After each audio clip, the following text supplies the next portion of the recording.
फरवरी का महीना 1959, -30 degree temperature, Ural mountains.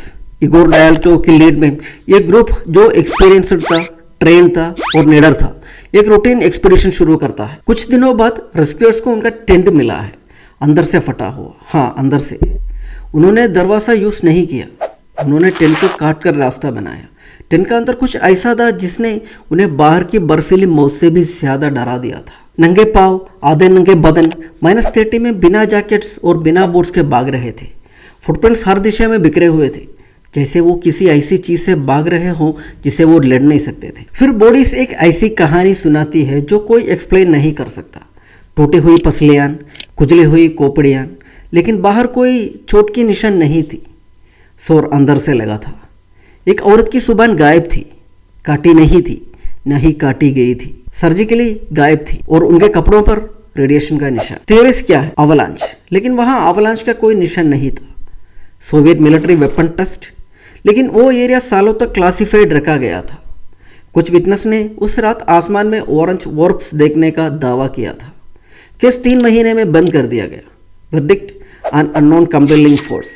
बस सोवियत गवर्नमेंट की यही ऑफिशियल जवाब था। 67 साल बाद वो पहाड़ आज भी वहीं खड़ा है।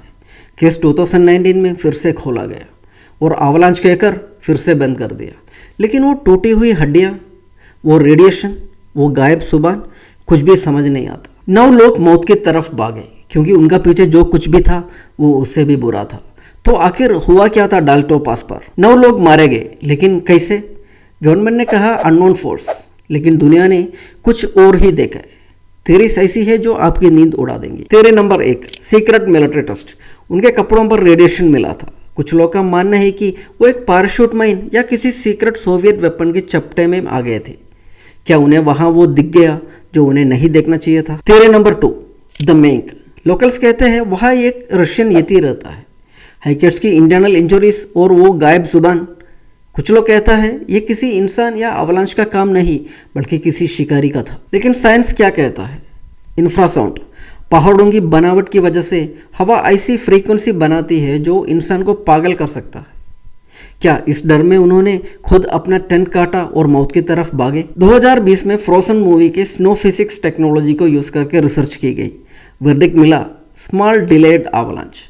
लेकिन क्या एक छोटी अवलांच उनकी जुबान निकाल सकती है या उनके शरीर को रेडिएशन से भर सकता है? कहानी आज भी वही ख़त्म होती है जहां शुरू हुई थी, अंधेरे में। कुछ राज ऐसे होते हैं जो बर्फ़ में ही दबा रहे तो बेहतर है। आपको क्या लगता है?